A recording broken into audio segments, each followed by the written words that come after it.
So tonight's program is brought to you in partnership with the Wildlands Trust and the Herring Ponds Watershed Association, two nonprofits in Plymouth, Massachusetts. And it is Five Hikes in the Herring Ponds Watershed with Malcolm MacGregor, our resident trail guy. I want to talk a little bit about Wildlands Trust before I hand things over to Don Williams from the Herring Ponds Watershed. At Wildlands Trust, our mission is to work throughout southeastern Massachusetts to conserve and permanently protect land. So we protect native habitat, farmlands, lands of high scenic value, high ecological value, and we do this in order to keep our communities healthy and our residents connected to the natural world. A big part of our mission is you, getting you outside. Here's our service area. We're a 1,500 square mile service area across southeastern Massachusetts. We're in over 40 towns, and we protect about 10,000 acres across this region. There it is again. So once we have that land in our portfolio, we have to work to steward the land. So we maintain the trails to keep them safe for people. We improve habitat for wildlife. We make sure that we are maintaining lands for clean water.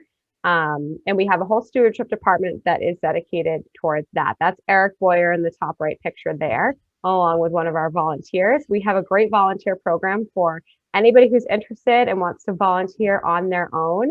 You can choose to become an Adopt Preserve volunteer, and that's what is happening up on the right there. It's just an opportunity for people to walk the trails whenever they want and then submit a report to our stewardship department, and that really helps us be able to prioritize where the stewardship crew is putting their efforts and kind of where they need to get to next. So let me know if you're interested in the Adopt Preserve program, or just check out our website if you want to learn more.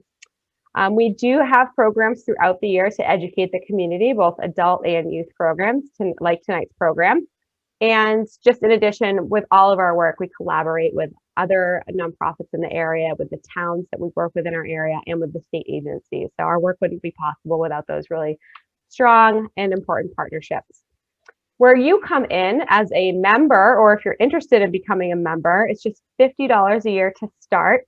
And all of that goes right towards our mission. And it's 100% goes right into our mission to protect more land. So if you're interested in membership, you can find out more information on our website. And you do get discounts to any paid Wildlands Trust programs, as well as local farms and retailers across the region. Our partners tonight are the Herring Ponds Watershed Association, and we have the president, Don Williams, here to tell you a little bit more about their organization. Rachel, thank you very much, and thanks for the collaboration. We have a lot of similarities. Our two organizations, are totally volunteers, so all of our money also goes to the mission statement. So I want to tell you all a little bit about the HPWA. I promise this is short. Our ACEC, which is Area of Critical Environmental Concern, is 4,450 acres. It comprises 11 ponds. Our main focus is in Little Herring Pond, which is the source of our water, Great Herring Pond, and we're also helping Elbow Pond get started because they've got a development going up around them. Our mission statement is quite simple. We're here to preserve and protect the water and the land. And as I said, we're all volunteers, and there's over 250 members, and we have over 400 on our mailing list. Can you switch me ahead, Rachel? Thanks.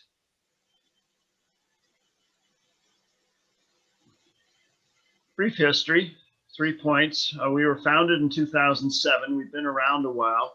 We've been continuously monitoring water quality. I'm also the water quality co-chair since 2008.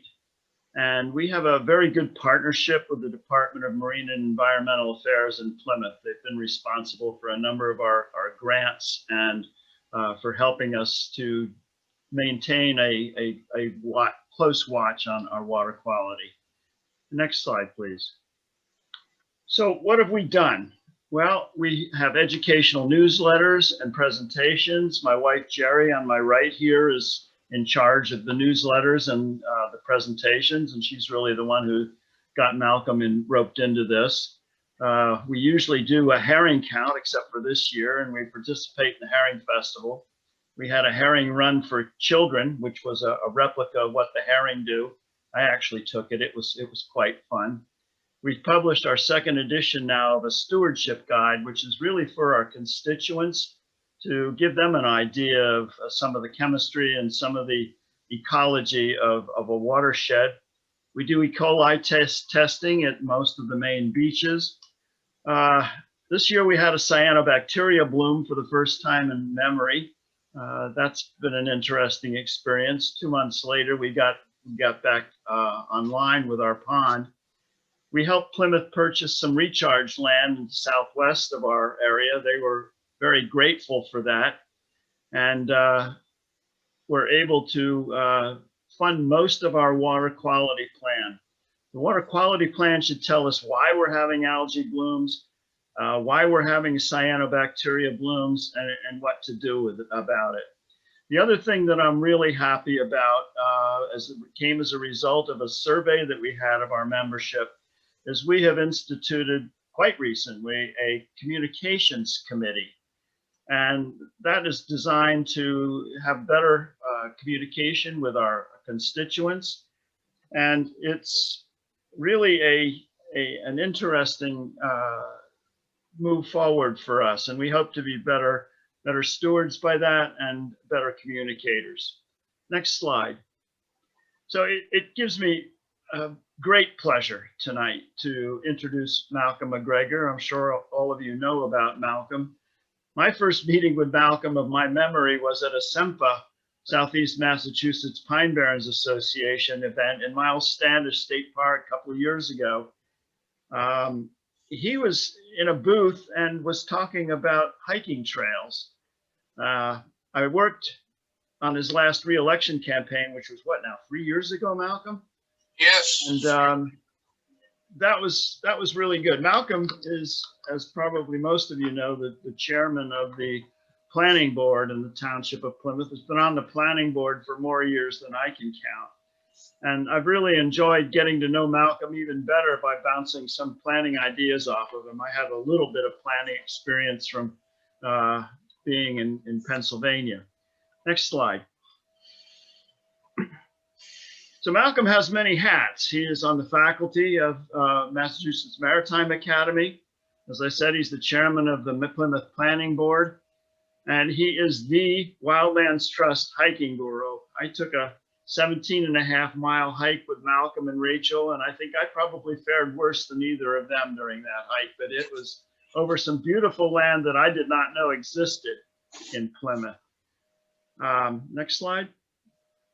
So Malcolm MacGregor, as the hiker, has done a lot for Plymouth. He's got over 300 miles of contiguous hiking trails.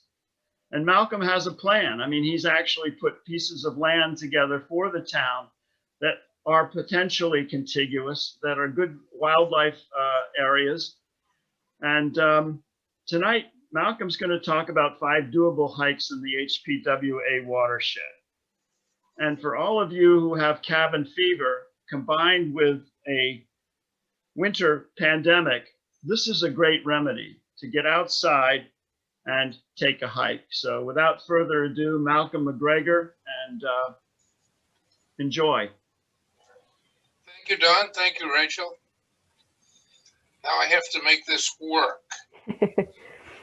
Okay, so just let me know when you want to advance and I'll go through each slide. And again, everybody, if you want to use the chat feature to ask questions, I'll take a couple questions at the end of each hike section. All right, I'm going to put myself on mute. Malcolm, take it away.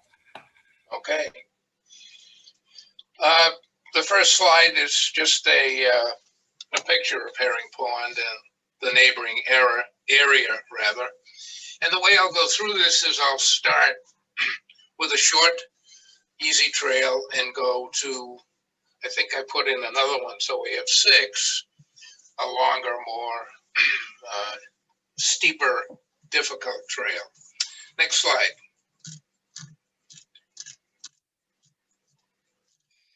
First trail is what I've called the Cedarville Playground Trail. It's a half-mile loop starting at the Cedarville Park area, which is almost at the corner of Long Pond Road and Herring Pond Road, where you enter. And you can see from the picture, it's a fairly small trail, half of it going through play fields, but the half that goes through the woods is quite beautiful. There are a couple of wooden bridges along there which add some character to it, and views of the pond. One of the detriments of it is a lot of it is right next to the highway, so it is a bit noisy. Next slide. The next three slides are a couple of pictures along the trail.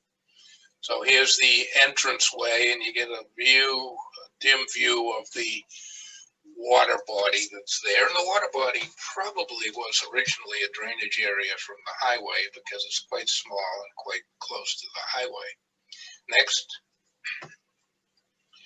And this, do it again. Sometime. Here's a picture across an opening to the water area.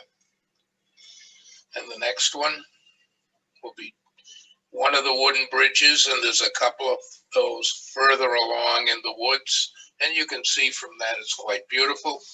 Here is the highway fence, and the highway is right up the hill, in that case on the right. And as we go through here, we get away from the highway and the noise drops down a little bit. Next. So that's the first hike, the half-mile hike. Very easy to do. The parking is simple. You just park in the parking lot, follow the signs, and go along. Malcolm, I have a question. And you get to this one. Okay. And if anybody else has a question, please feel free to use the chat feature about any questions about this trail. Is this the Elmer Raymond Park? Yes. Okay. And is the trail on either side here, is that really visible if you're walking across the field? Or are you going to see that entrance? When you're here, if you park, here's the parking where my arrow is right now. And you look, you'll see a gap in the fence right here. And that's where it starts. On this side, you don't particularly see anything. You have to go beside the fence. The fence would be on your right across the baseball park, and you'd see an opening. But here there's a specific opening in the fence to get onto the trail. Awesome. And do you know if this body of water has a name? No, I don't believe it does. I think it's just, as I said, a drainage area, and you can see sort of the swales coming down here from runoff from the highway, and it's built up over the years. It's quite a spectacular wetland. This morning I was in there, and there were many, many ducks flapping around in the water, so it was pretty dramatic. All right, that's awesome. I don't see any other questions about that, so we'll move on to hike number 2. Hike number 2 is the combination of the Alper Trail, which I believe is the Watershed Association's initiation, and Wildlands Trust Pickerel Pond Trail. It starts at the end of Little Herring Pond Road. There's a parking place right where my arrow is, and it's a pretty distinct path all the way up to about this point where there's a fork. Malcolm, we can't see your arrow because I'm the one sharing the screen, so just so you know. Oh, okay. Well, right where the trail bends to the left, right about there, there's a fork, and you have to take the left hand end of the fork, otherwise you run into somebody's backyard in the ponds of Plymouth. And the next piece to understand is right at the end of that road.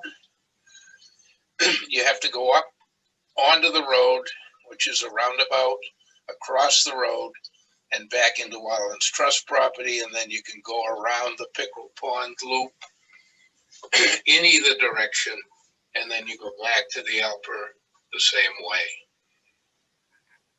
way. Okay. And I do know that this is well marked right here. There's a Wildlands Trust sign at the end of this cul-de-sac. There is, yeah. Yep. It's easy to, you wouldn't get lost. There's a few hills, but nothing much. It's quite an easy trail. It's about 1.5 miles long. And there's a couple of pictures coming up, same There's an entrance to it along Little Herring Pond Road. Next one was a view of Little Herring Pond, but you really can't see it. The woods are so dense that you can barely see it in there. And the next is a view of Pickerel Pond with a bench. So this is on the Wildlands Trust property, and that's Pickerel Pond, which is, again, quite a beautiful scene.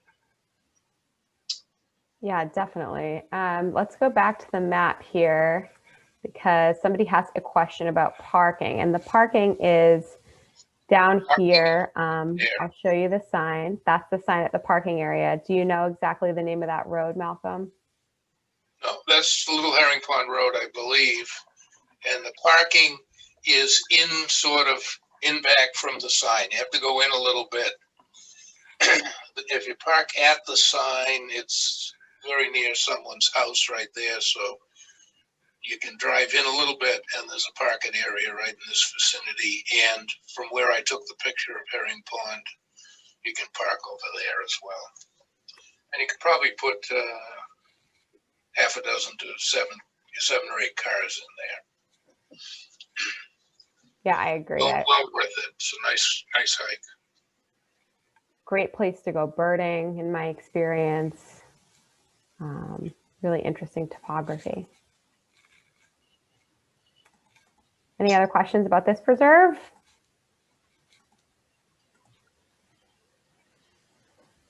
Or these two preserves, I guess, this hike. Okay. All right.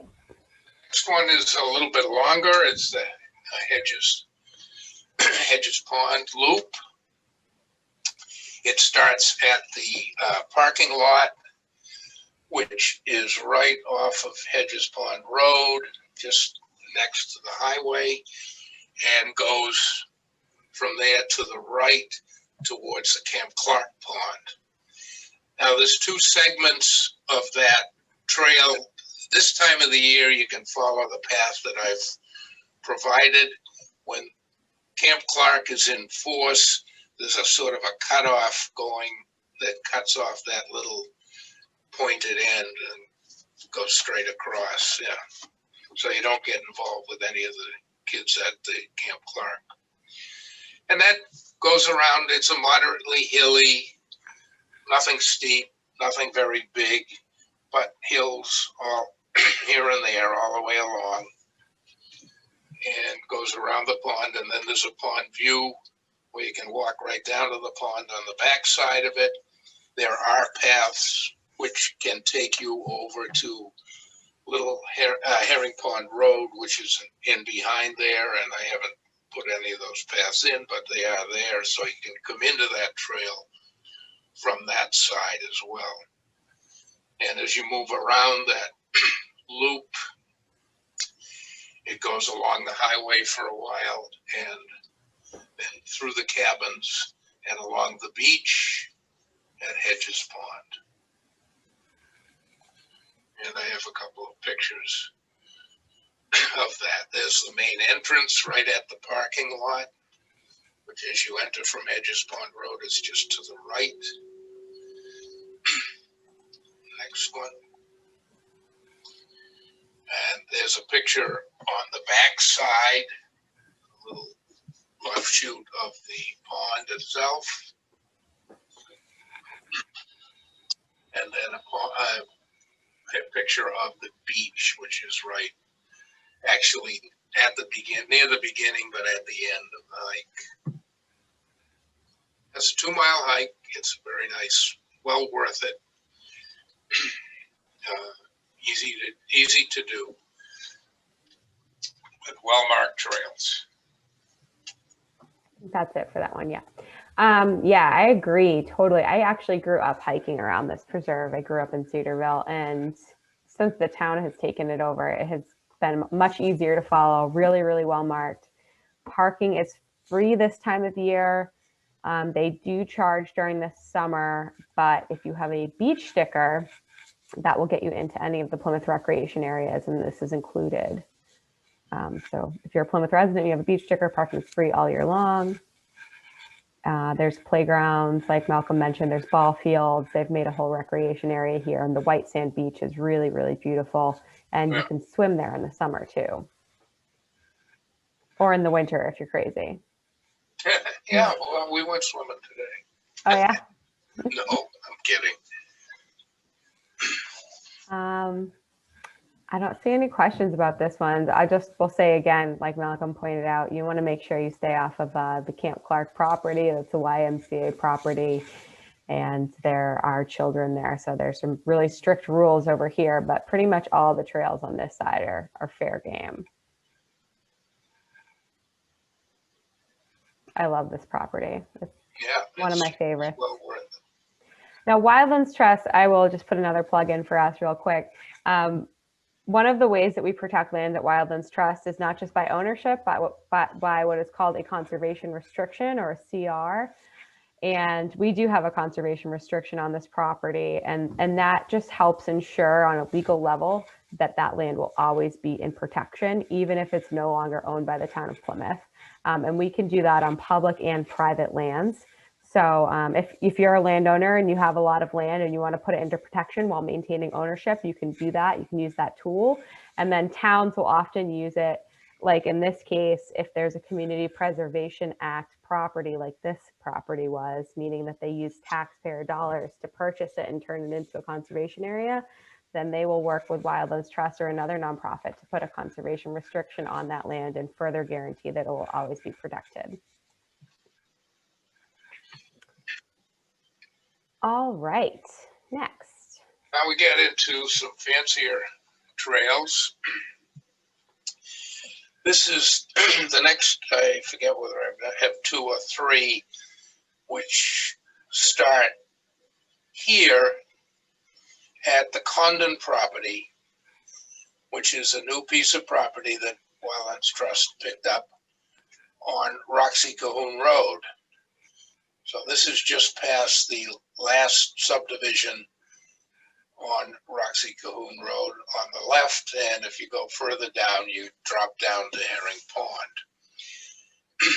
It's quite an interesting trail.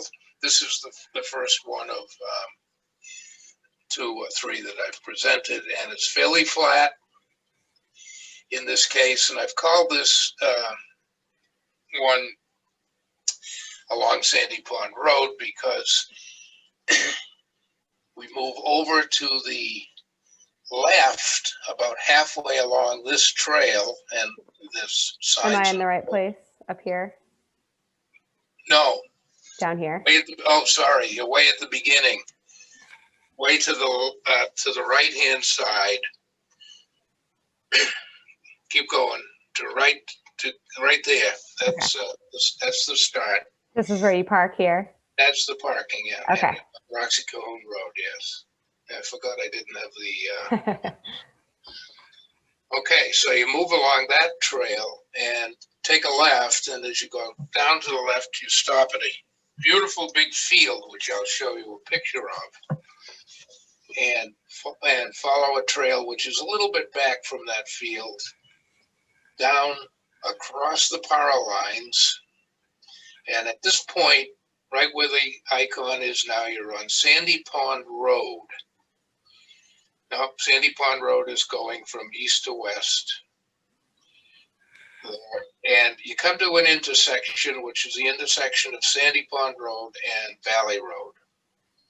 And Valley Road starts in a huge valley and used to go all the way down to Bourne Road in Buzzards Bay, but they put the highway in the way. So once you've crossed that intersection, you're going along a path in what's called the 1,000 Acres, which is 1,000 acres of woods. It's pretty much of a straight dirt road, not well used. And if you follow it, eventually you'll come to that clearing up to your right there, which is the campground on Bourne Road. But we take a left and follow the trail down to just where it's closest to Bourne Road. Go back a little, Rachel. This Bourne Road right here.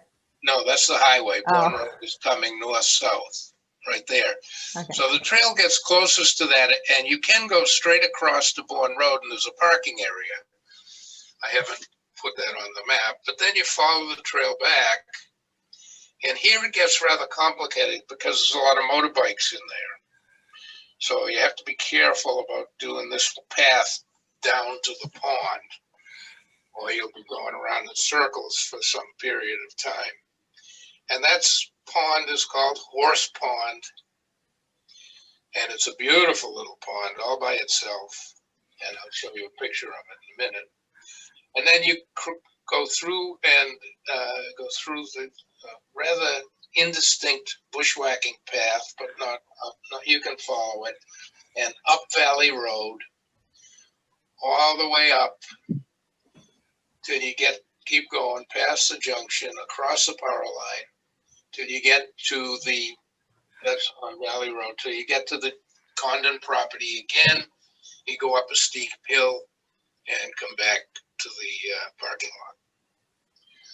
That's a 4.5-mile hike. It's quite spectacular because other than crossing the power line, it's all woods, and Horse Pond is quite beautiful.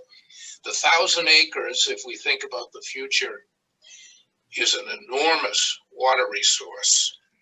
The groundwater in that area is deep and high, and will be at some point in the future worth a fortune. And there are various commodities in town who'd like to put an industrial park on top of that, which we'll do it in. So we keep pushing trails through there and keep walking in there, and we strengthen our case more and more. And I have a couple of pictures following. Now some of the, that's the parking area on Roxy Cahoon Road. The town has put in that little parking area. The entrance to the walk, which I'll show on the next slide, is just up to the right, up Roxy Cahoon Road. You can't see it. Next. There's Horse Pond, the eastern side of Horse Pond, which is the place where you can actually get down to the pond. The rest of it, as you can see, is fairly high, and there's no access to the pond. It's a beautiful little pond, however, right in the groundwater. Next. And here is the junction, and the reason I put this on here is we have the junction of, in this case, Sandy Pond Road, which is on the left, and Valley Road, which is the one going diagonally across. And these are really narrow dirt roads, except for this particular junction. And it's fortunate because it's difficult to find Sandy Pond Road without this junction. But the motorcycles have done quite a number on it in this area. So that's that particular trail you use, starting at the Condon property and using Valley Road. And I have another one coming up. Okay, we have some questions about this hike before we move on.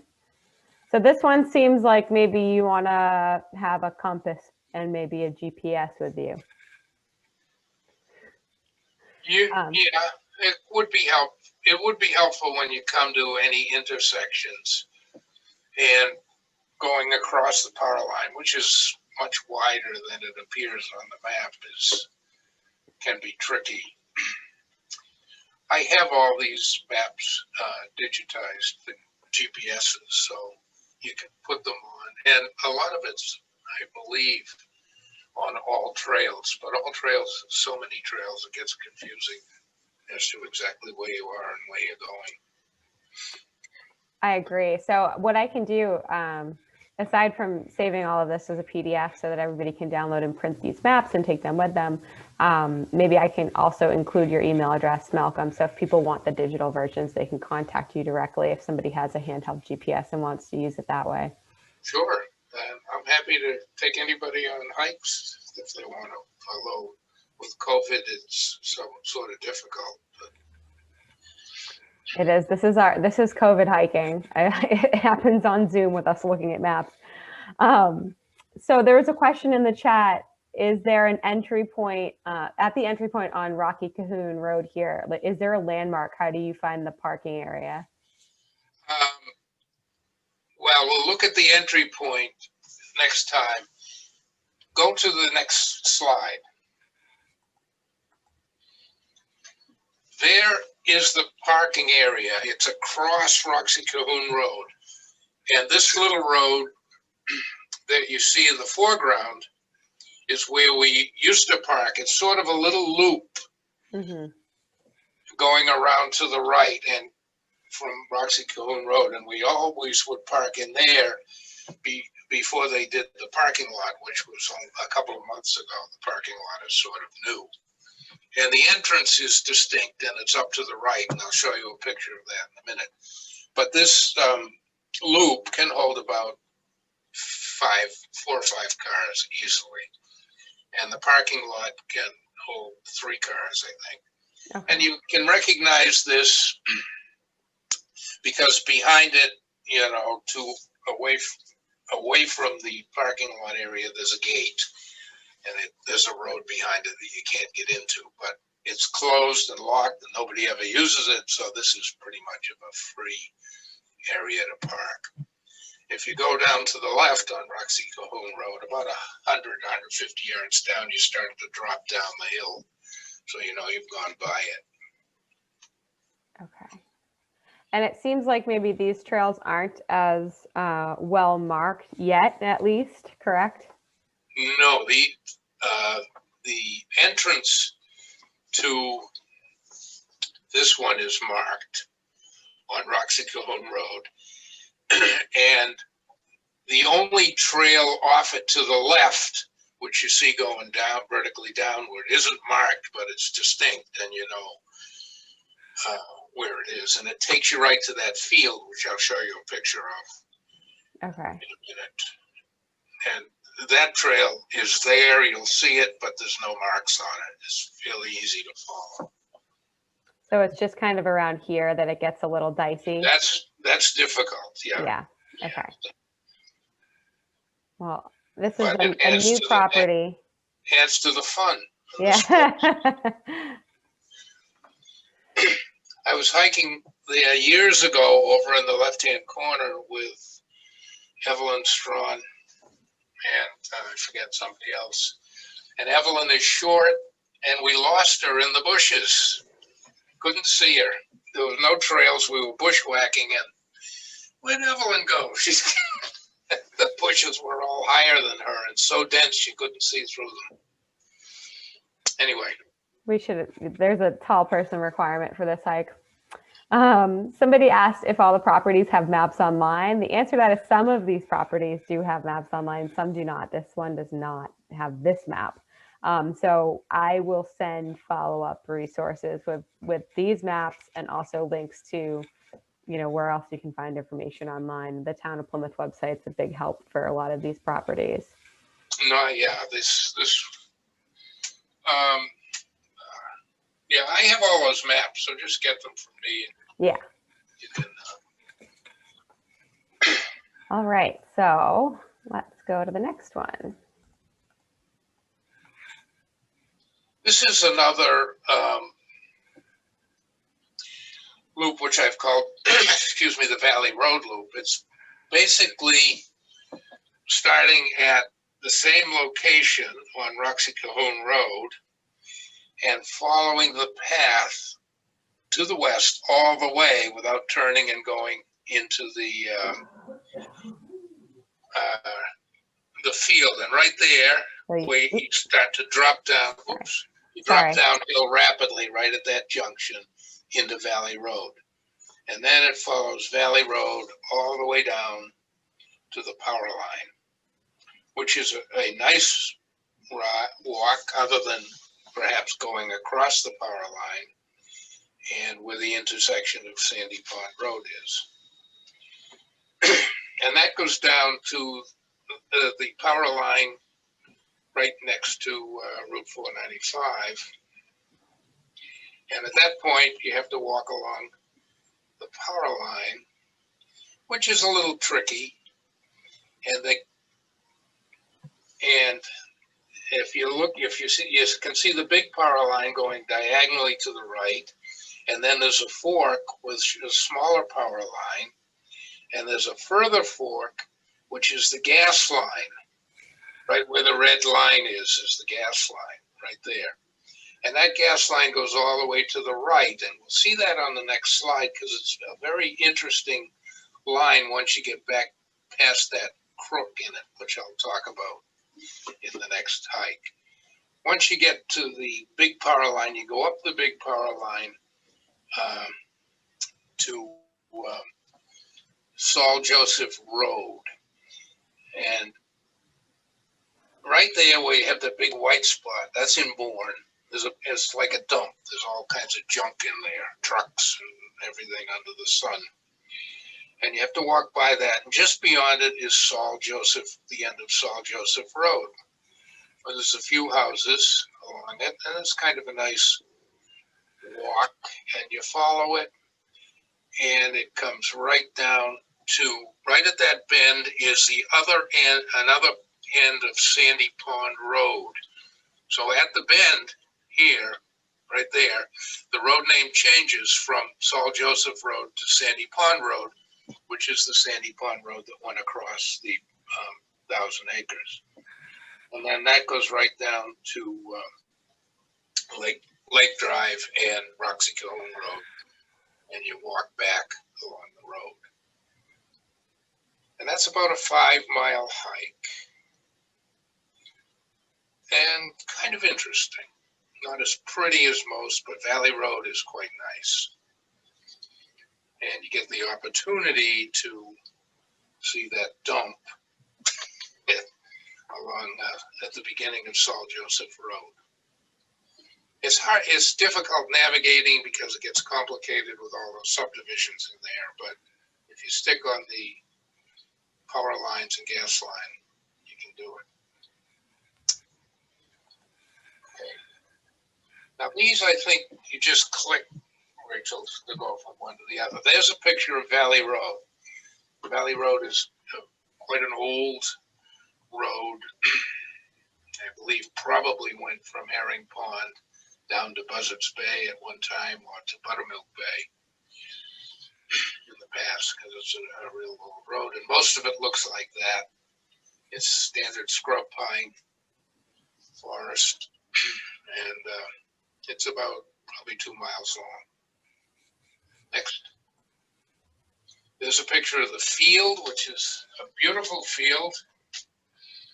And from what I've heard, it was an airplane landing area, which Elmer Raymond and his son used to use. Elmer has died now, and I had talked to him many years ago, trying to see if he was interested in selling the property or anything, but he never was. And his son owns it now, or one of his sons, and he lives in Texas most of the year and comes up around once in a while. But it's a spectacular field, and if you're looking right at that, where I've taken that picture, you're right at the end of the trail looking out at the field. To the left, it drops down a hill, and you can see Roxy Kiln Road down there over a cranberry bog that he used to own. So it's quite pretty. Next. And here's the end where you come off of the gas line, and Saul Joseph Road is the road to the right. Right there, that'll take you back to Herring Pond. And that's a nice walk. It's just around the power lines. It's a little bit iffy. So that's the Valley Road loop. All right, that's a complicated one, but it sounds like a lot of old roads and power lines and gas lines. It's fun. Yeah, it's a fun hike. We're gonna have to have you lead us on that hike someday, Malcolm. Okay. Just say the word. Steve wants to know if the trails are well marked. I feel like maybe no. Yeah. Valley Road, once you get on Valley Road, it's easy. Mhm. And once you get on the power line, it's obviously easy. It's not easy walking, but you know you're on the power line. And right in there, you have to be very careful to get onto the gas line and get onto the second power line and go up. So that gets a little bit tricky. But once you're on that gas line, you can view that trash heap there and know that you want to go just north of that right there. And then Saul Joseph Road is right in front. Perhaps if anybody wants to go on that one, it's easiest if I take it so you don't get lost. Take you so you don't get lost. That's half the fun, though, isn't it? Yeah, sometimes. All right. The last one I've called the Carterville Loop, which goes to Bourne Scenic Park. Oh, sorry. This one is a round trip along the same road, except at that little circle you see on the map. You start on Sandy Pond Road, right at Herring Pond, and I'll show you how you find the start. And meander along a path. The woods is very dense. It's a spectacular woods. It's steep going up, and it's steep going down at the other end. But it's beautiful in there. And you see where the loop is, we cross that gas line. If you happen to be there in the spring and you go to the western end of the gas line and meander along the gas line, you can come back to where we were on the last hike. But the wetland vegetation in there is spectacular because it all sits right at the sort of the end of the red loop, right, Jill? Right there where you can see that darker green from the woods. The water sits in that area, and it's a beautiful wetland in there. But walking along from Herring Pond, it goes uphill and it walks along the crown of the hill, and then you drop down through the woods, and there's a steep climb going back up right there, and then a steep drop down going to Bourne Scenic Park. And then you walk back along that road from Bourne Scenic Park, and you go on the bottom part of the loop, and you have another steep climb along the gas line. Right there where it's straight. That is a really nice walk, but it is tough, especially going back after you've walked that distance and climbing that hill. And it ends right at the Carterville, what used to be the Carterville Estate, which is at Bourne Scenic Park. And I have a picture of that coming up. I think I'm doing the mouse wrong. Is this Bourne Scenic Park down Yes, here? that's Bourne Scenic Park. So this is where you park and this is where you start. Yeah, you can start at either end, but the start I have is off of Sandy Pond Road at the top end. Okay. So if you go on to the next picture, there's the start. Now, that's on Sandy Pond Road, so the question is, how do you recognize that? Go to the next picture. You recognize it by looking at that tree, which is right across Sandy Pond Road from where it starts. And that's the only tree that looks like that. And if you go a little bit further down the road, which I don't have a picture of, you see the cemetery. And the last picture is at Bourne Scenic Park. Interesting story about this area. The Carter Beale Estate, which I guess is a fellow named Carter Beale, had an enormous house there. And the first time I went to work at the Maritime Academy, I was living on Long Pond Road. I drove down Herring Pond Road the first day, and I saw this huge house, which was not in good shape and really old. And I say, boy, that's nice. And I would have liked to have bought it, except I had just bought a house on Long Pond Road. Anyway, it subsequently burned down. And the story I heard was whoever bought it was prowling around in it one day and went up in the attic. And on the eaves of the attic, he found lots of gold coins. And shortly thereafter, the house burned down. So I don't know if it's a true story or not, but it was an interesting one. That's all I have. But there's many more. All right. I do have a question in the chat about which pond? Horse Pond. Was that the one in the 1,000 acres? That's the one in the 1,000 acres. Oh, you know what? It was right there. This is Horse Pond, right? That's Horse Pond, yeah. In this area, is there hunting allowed? Yeah. There is. I don't, that's a good question because it's not owned by anybody in particular. So I guess there's hunting. Usually no keep out signs. There's like in that area between Bourne Road and Saul Joseph Road, there's about 1,700 tiny lots. And they're all under tax title. None of them have been evaluated as to who the ownership is and if they are actually owned by anybody. The town has made an effort to take them, but they never finished that effort. So all of that's up in the air. So there's no ability to control that. Nobody has any authority over it. It was a subdivision that was created in about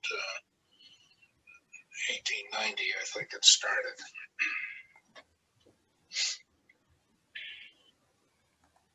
All right. There's a question in the chat about Wildlands Trust offering group hikes. We did offer a few group hikes this fall. There is one coming up on Saturday in Marshfield. There's one spot left if anybody wants it.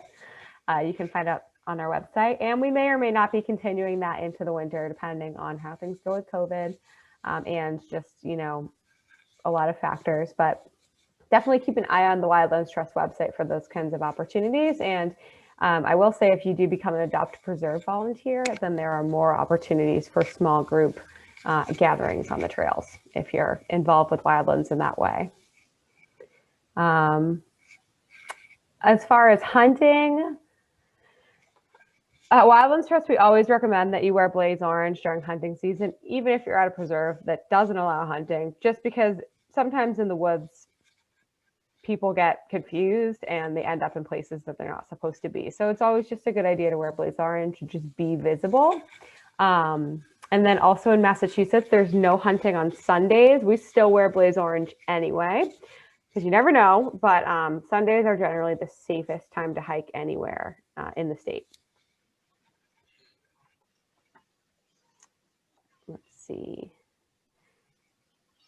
It's interesting. I very rarely see hunters.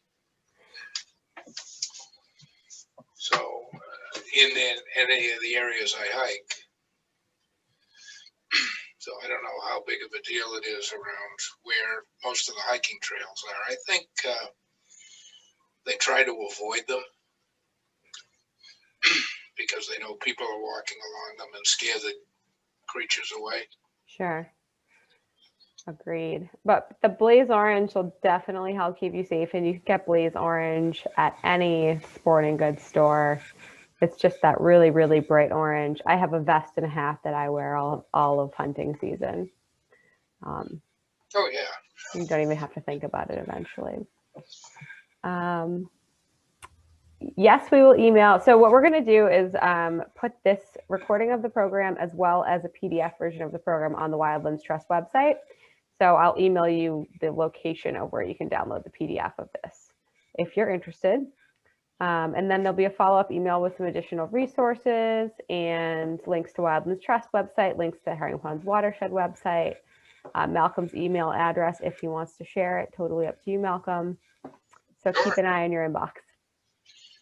I also have a file on Google Drive with about 90 hikes in Plymouth. If anybody wants it, I can attach them to Google Drive. Awesome. Well, that was a little virtual adventure. One of our goals tonight was just to enable and empower more people to get out. These are 6 hikes just in this watershed. There's lots of hikes all over the place, and it remains a safe activity that you can do, COVID safe, that you can do on your own with people that you live with your pets, your family. So we do hope that you get out and take advantage of these really, really wonderful resources right in your backyard. Does anybody, I am going to go rogue here and allow you to unmute yourself. If anybody wants to hop off and ask any questions, now's the time.